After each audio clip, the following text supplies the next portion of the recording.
चलो, बोला है एक वृत्त के परिगत और अंतर्गत दो चीजें होती है। परिगत और अंतर्गत। परिगत का मतलब बाहरी भाग और अंतर्गत मतलब अंदर का भाग। ठीक है, तो बोला है कि परिगत एक चतुर्भुज ABCD, देखो ABCD एक चतुर्भुज का निर्माण हुआ ना, खींचा गया। तो देखिए चित्र ये वाला है कि AB बराबर यहाँ सिद्ध क्या करना, लिख देते हैं कि सिद्ध करना है, एकदम जीरो प्रश्न चित्र देख के डरना नहीं, सिद्ध करना क्या, AB प्लस CD बराबर AD प्लस BC। ठीक, इतना ये सिद्ध करना है, एकदम जीरो प्रश्न है, बढ़िया से देखना, समझ में आ जाएगा। केवल एक चीज याद रखना कि हम जानते हैं कि क्या जानते हैं कि वृत्त के बाह्य बिंदु से कई रेखाएं खींची गई रेखाएं समान होती हैं। चलो समझना, एक बढ़िया से लिखो, नहीं देखो, बोला है कि हम जानते हैं कि वृत्त के बाह्य बिंदु से खींची गई रेखाएं क्या होती हैं, समान होती हैं। स्पर्श रेखाएं समान होती हैं। चलो, तो यहाँ पर देखो कि एक बिंदु ये दिया गया है, दूसरा यहाँ दिया गया है, तीसरा यहाँ और चौथा यहाँ। देखो बाह्य बिंदु एक काम करते हैं, इसका नामकरण हम दूसरे कलर से कर देते हैं, समझ में आएगा। A B C और D। ठीक, यहाँ पे समझना, बाह्य बिंदु जो है वो हरे कलर में दिख रहे हैं, A B C और D। ये क्या है, वृत्त के बाह्य बिंदु हैं। P Q R S ये क्या है, वृत्त के स्पर्श बिंदु हैं। क्या है, स्पर्श बिंदु है। लेकिन वृत्त के बाहर जो बिंदु बने हैं वो 4 हैं, A B C और D। यहाँ हम ये देखते हैं कि ये जो लाइन बोली है कि हम जानते हैं कि वृत्त के बाह्य बिंदु, तो बाह्य बिंदु 4 हो गए। इससे खींची गई रेखाएं जो होगी वो क्या होगी, समान होती हैं। तो चलो A से कितनी रेखाएं निकली, एक रेखा ये और दूसरी रेखा ये, यानी कि लिखेंगे कि बिंदु A B C D से। चलो ABCD से हम देखते हैं क्या होगा। तो पहले A बिंदु से देख लेते हैं, AP बराबर क्या हो जाएगा, AP बराबर क्या हो जाएगा, AS, यानी इसके बराबर ये वाली भुजा AS होगी, तो हम लिख दिए AS, समीकरण नंबर 1। कोई दिक्कत किसी को, क्योंकि बाह्य बिंदु से खींची गई जो रेखाएं होंगी वो क्या होंगी, बराबर होंगी। तो इससे ये वाली रेखा गई है, इससे ये वाली रेखा, तो AP बराबर क्या हो गया, AS। दूसरे नंबर B बिंदु से देखते हैं, तो B बिंदु से देखेंगे हम, तो PB एक बिंदु ये हो गया और दूसरा ये हो गया, तो क्या हो जाएगा कि BP बराबर, देखो इसके BP बराबर एक ये गई है BQ, तो क्या हो जाएगा BQ, समीकरण नंबर 2 हो गया। यहाँ तक कोई दिक्कत, फिर आगे चलते हैं। तीसरा बाह्य बिंदु जो है वो क्या है, C में जब हम डालेंगे तो क्या हो जाएगा, CQ बराबर क्या हो जाएगा, CR हो जाएगा ना। चलो इतना है समझ में। यहां से हमने ये वाले तक हो गया, तीसरा बिंदु यहाँ से CQ होगा और ये CR होगा। अब D बिंदु से हम देखेंगे, तो D बिंदु से एक क्या होगा,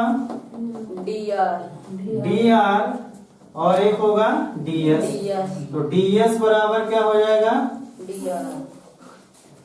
DR, समीकरण नंबर 4। बताओ कोई दिक्कत?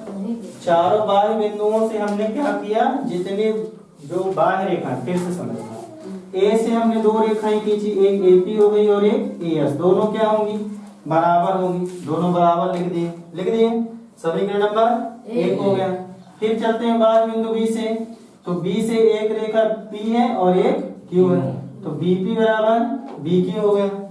ठीक, फिर आगे चलते हैं, तीसरा बाह्य बिंदु क्या है, सी से हमने डाला क्यू और आर, तो सी क्यू और सी आर हो गया।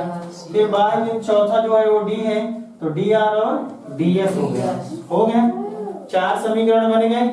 चलो अब क्या करते हैं, चारों समीकरण को जोड़ देते हैं।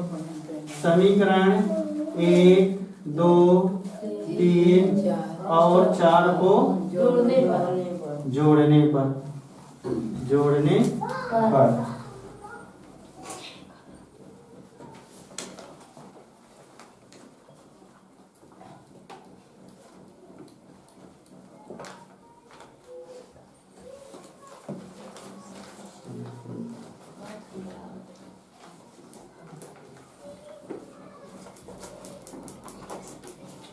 चलो जोड़ते हैं। इधर वाला देखो LHS है, इसको हम एक तरफ जोड़ेंगे और इसको एक तरफ जोड़ेंगे ना।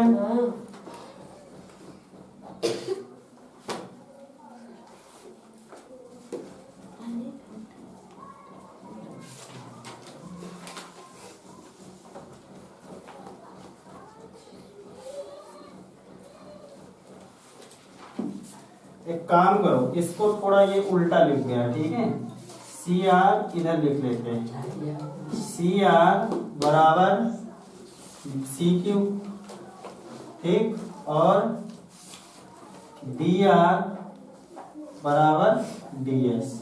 ठीक, ऐसा क्यों लिखे, क्योंकि अभी जोड़ने पर ना मिस हो रहा था, इसलिए लिख दिया। ठीक, जोड़ लेते हैं, क्या लिखेंगे, AP plus BP plus C R plus D R, यानी इधर वाले को पूरा जोड़ दिए, AP plus BP plus C R plus D R, ये एलएचएस पूरा जोड़ दिए। अब आरएचएस में चलते हैं, आरएचएस इधर वाला जोड़ दें,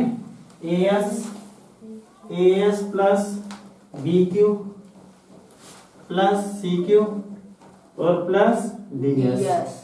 ठीक, अब नजर रखना, हमें जो सिद्ध करना, समझना बात को, ए बी, पहले क्या चाहिए हमें, ए बी समझना।